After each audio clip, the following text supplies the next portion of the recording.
back to my YouTube channel. This is Harman Sandhu. I hope you all had a great week. If you're new here, well, I hope you will too. Make sure you like, share and subscribe to my channel if you like the content, of course. If you don't like it, then it's okay. You can still watch the video. It is Halloween tomorrow and it is one of the creepiest story that I have actually read about. I didn't watch the movie, okay? I am talking about the doll. I'm talking about Annabelle. So I thought I'll do makeup like her as well and just make myself look like a doll. I did actually put some white this crap on my face and it didn't really work, so I had to go wash my face. Now I'm just gonna use like a lighter foundation instead compared to my skin, make myself look like a doll. Maybe, I'll try. This story is ever so creepy. Honestly, it is creepy as hell. I don't know whether it's true or not. I don't want to say it's not true, but there is no evidence, which we will talk about later on. So I'm going to do my makeup and I am going to talk about the doll, Annabelle doll, at the same time. So this is a story which happened in, if I'm looking down, sorry, apologize. If I'm looking down, I'm actually looking at the mirror, so I just look over there and do my makeup at the same time. Okay, so I have to look in the mirror. So this happened in 1971. I'm not too sure whether it happened in 1971 or it happened in 1970, because when I was watching the videos, I saw that some people said it was in 1971. Some people, like Ed and Lorraine, people who actually investigated this thing, they said it actually happened in 1971. But when I watched the other videos, they said it happened in 1970, whichever, makes no difference, right? But I thought I should let you know. So let's say it happened in 1970. A young nurse got this raggedy doll from her mom as a birthday present. Which was produced in mid 20th century. It was like any other doll. There was like literally no problems. It was like nice doll, cute looking. I don't know, it didn't look that cute to me, but okay, whatever. So Dedri decided to brought this back to her apartment, which she shared with another young nurse called Lara, right? There was nothing really happening for the first, I would say, few days or whatever you were. There is not much information whether it was the first few days or first few weeks, but nothing really happened instantly. It happened after some time that, the doll started moving around in the house from one room to the other. It was a nice accessory to have it around, but if my doll was moving around like this, damn, I'd tell you guys, I'd bin the doll, or maybe I'll just leave the house and never come back. I don't know. I'll do something like that. So after some time, Dedri decided to bring this doll for breakfast every single morning. So nothing really happened for the first 2 days. They were having a conversation with the doll, Dedri and Laura, like having breakfast together. I don't know if they were feeding the doll, like, hey, have some food. We're having some cornflakes. But yeah, so they were having conversations, they were having breakfast together. On the third day, I'm gonna have to put my brush down, or maybe just the foundation to show you guys.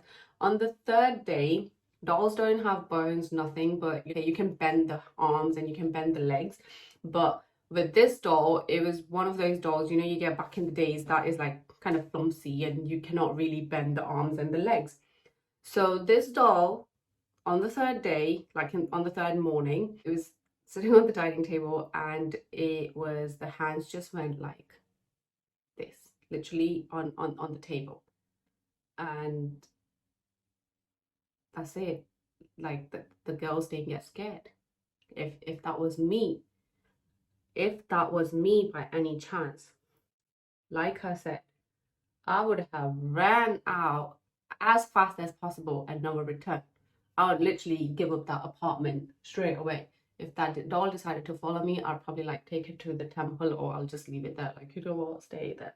So these two girls, instead of getting scared, they were intrigued about it.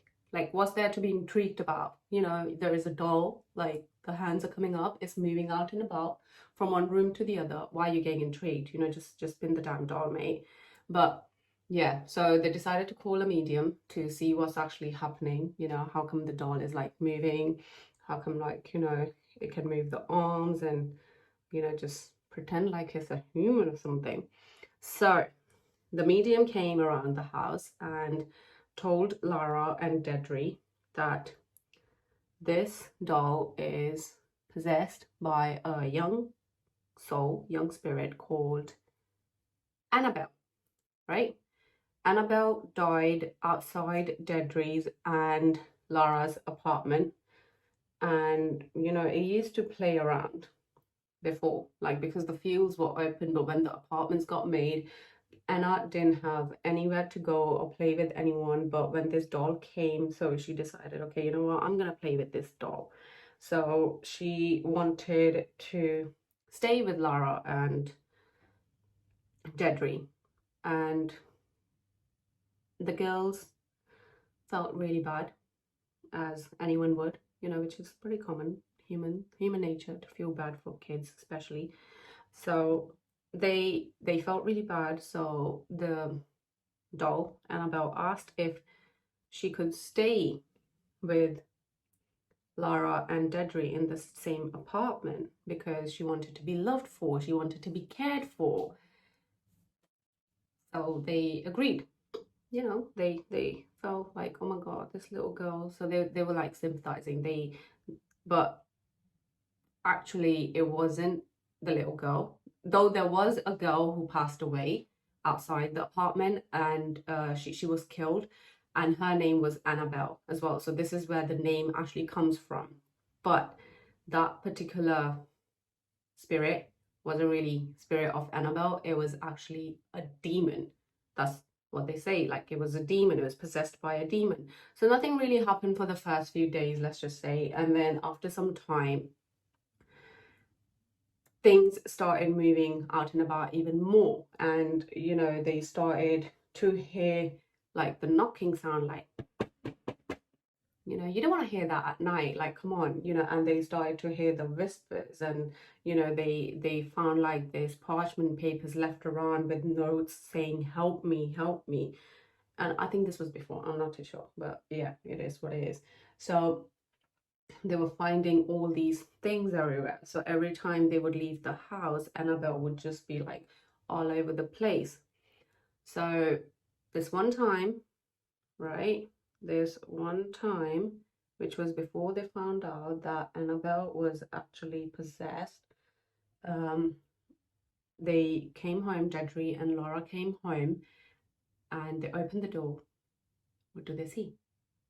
They see the doll on the floor, and the legs, the knees were bent. And this is, like I said, it's a clumsy doll. You cannot bend the knees, right? So that's when, you know, after the dining table and when this thing happened, they decided to call the medium again. And not again, but it was only once. Yeah, that's when they called the medium. Sorry, I forgot that bit information, that bit of information. So I thought I should just put that in there. So that was kind of vital part. So Lara's fiance used to stay with them sometimes, and one day he just came home and he said to Lara and Dedry that, you know, you guys are keeping this doll. It's a bad idea. It's possessed, and it is a really bad idea. You should just throw this doll. You should burn it. Throw it away. Like, don't keep this doll. Okay, you shouldn't. It's a bad idea. And guess who got offended about this?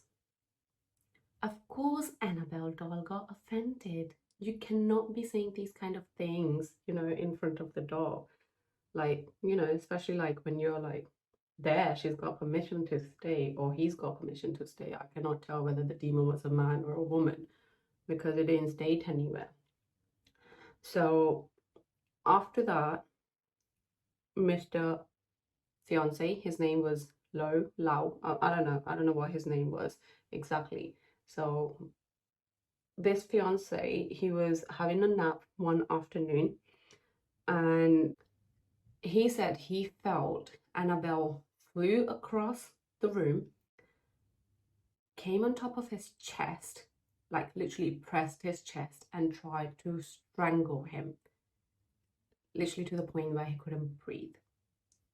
But you know, he kind of like woke up straight away and he saw no one was there.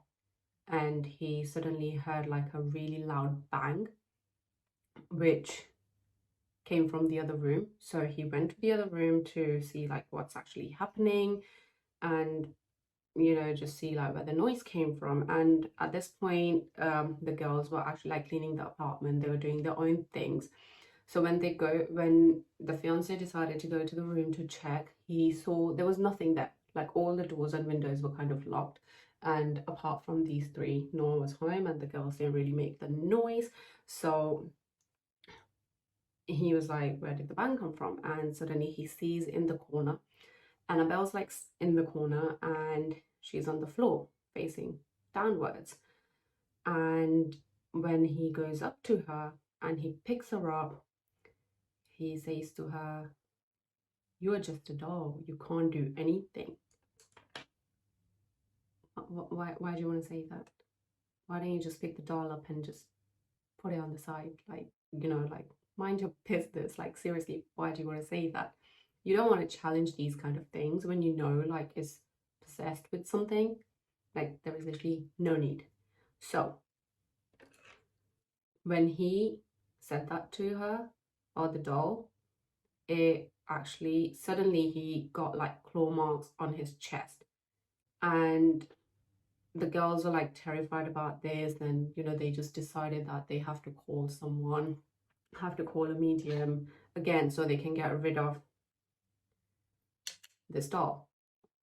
Okay, so I actually had to do some of my makeup because the story is not as long, so I have to like pause in between, just do my makeup, come back, and you know, can already talk at the same time because the story is not that long, so I apologize. So they decided to call another medium, right? So they can actually get rid of this Annabelle doll. Well, should have done it at the start and not waited that long, right, Dedri?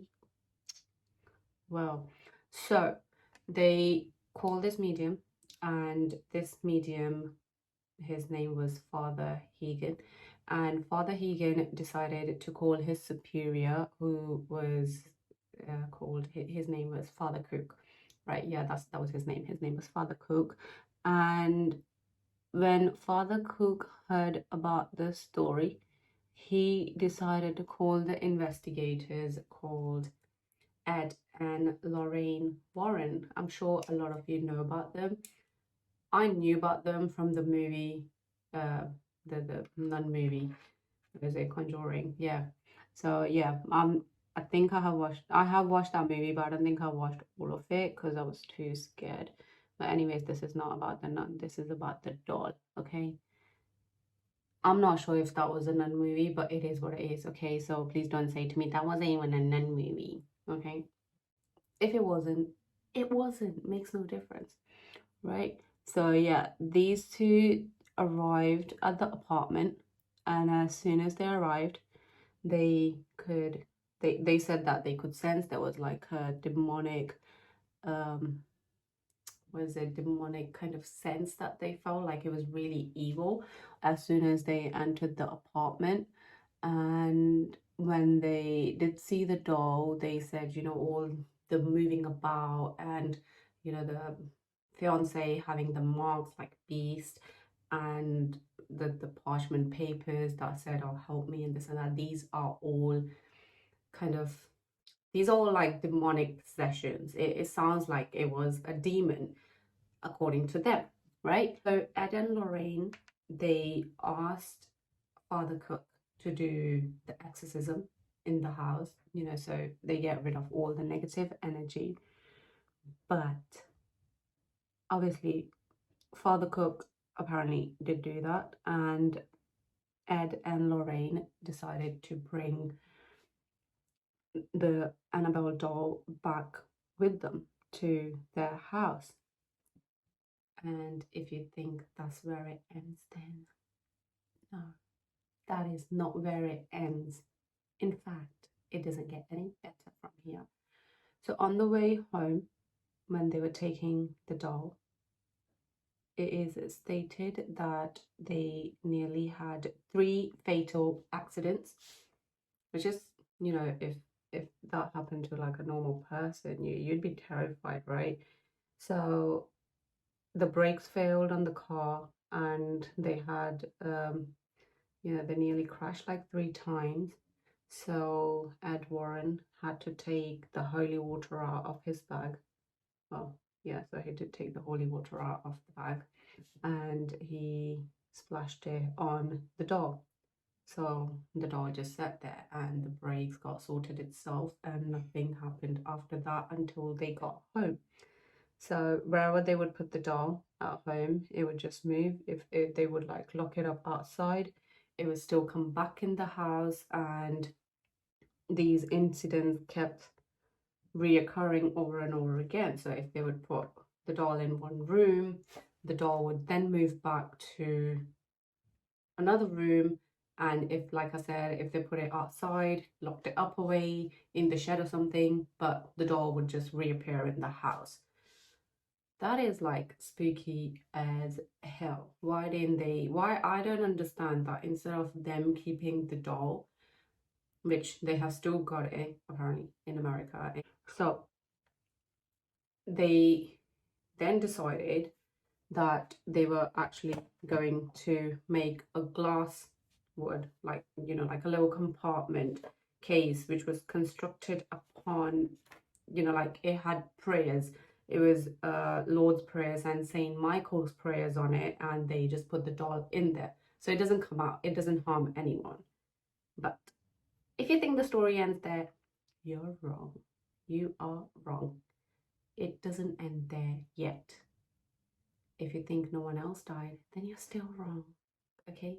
Because I'm gonna tell you what happened next. They actually got, like I said, they actually put the doll in, you know, this glass wooden constructed case, but I don't understand why they actually did that. They could have easily, you know, did the exorcism, and they could have got rid of the doll instead of putting other people's lives in jeopardy.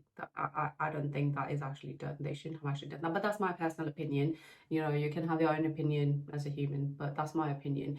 But that's not where everything ended. So there was this one young priest that decided to come to Ed and Lorraine's house one day, and he was like, you know, I've got a new car, so let's just go around. I want to show you my new car. Let's see what do you think about this? So he said, you know, I want to show you my car, so let's go around. So they did go. They went and looked at the car. Yeah, nice car. Everything's great, whatever.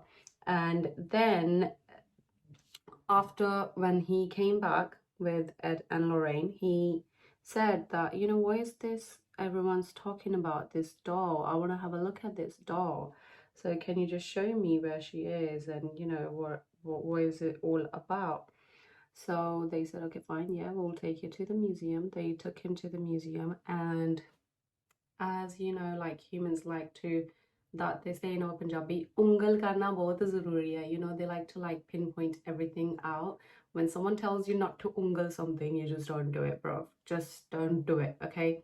So this young priest decided to ungal, decided to, I mean, you know, obviously say something to Annabelle, like, oh, you know, you are just a doll. You cannot do anything. You know, there is nothing demonic about you.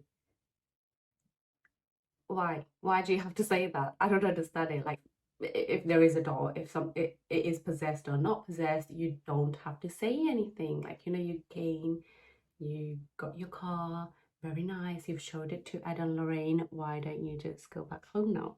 So he decided to make a comment about this doll. And of course, guess who got upset about the comment?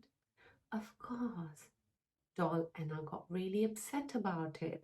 So on his way home, Mr. Priest, his name was not really mentioned, Mr. Priest had a near fatal accident, but but he survived, and he later on said that before he had this accident, he saw Annabelle in the mirror, right?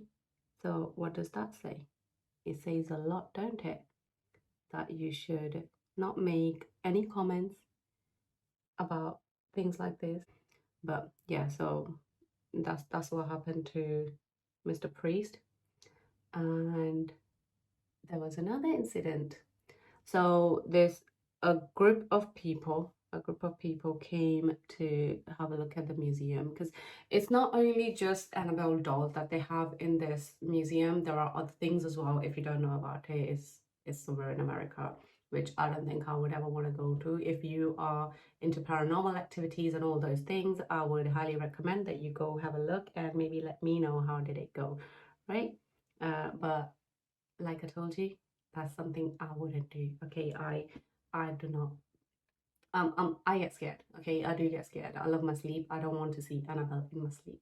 So yeah, that it is what it is. So there's another couple came around. So basically, like a whole group came, and there was a couple with this whole group, and this young boy, lad is in, that's very British, but this young guy decided to make fun of Annabelle, like, ha ha ha, you cannot do anything, you know, you're just a doll, you're not gonna do anything.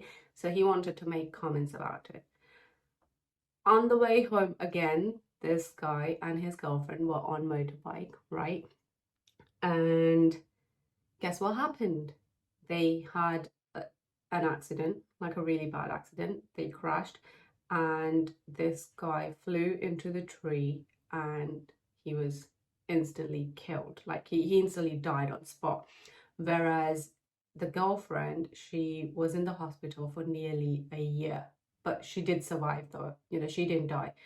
And the girl then said that she didn't give any interview or anything, but she spoke to Ed and Lorraine, and she said that when we were on our way home, we were actually making fun of the Annabelle doll. So that's when the incident happened. So this is the whole story of Annabelle doll, and there is literally no proof. There is literally nothing recorded that all these incidents actually happened, because both of the nurses or the fiance didn't come in front of the camera and mention, like, yeah, okay, these are things that actually happened. Neither Father Cook or Father Hegan came and said, you know, they did the exorcism. So there is literally no proof of exactly like this has happened or not happened. It is purely based on Ad and Lorraine Warren's word. Yeah, that's it. It's purely based on their word. There are movies out there, but if it is true or not, I don't know. You know, I don't know. That's for you to decide if you want to decide. But hey, do I look like the Annabelle doll? Yeah, I still need to finish my makeup up, so I'm gonna quickly wrap it up. I'm gonna finish my makeup up, and I'm gonna be right back, do my braids and stuff. Not braids, I'm gonna do my plaits, and I'm gonna come right back. This is my final look. Do I look like the doll? The scary doll? But anyways, I hope you like this video, and in my opinion about this Annabelle doll, Edry and Laura shouldn't have, to begin with, they shouldn't have given permission to the doll or the demon to stay with them. And secondly, I believe that when Ed and Lorraine brought the doll home, they should have actually done something to it, you know, rather than keeping it in a museum. There was actually a rumor going on that this doll has escaped, but it was a fake news. So, you know, we all are safe. Let's just say that. And you know, if you're skeptical about these things, it's perfectly fine. It's your opinion. I'm not skeptical. I do believe in these things. I'll see you guys again next week with a new topic, and it will be like a new makeup. I hope so. You know, I'm not gonna look like this doll all the time, you know.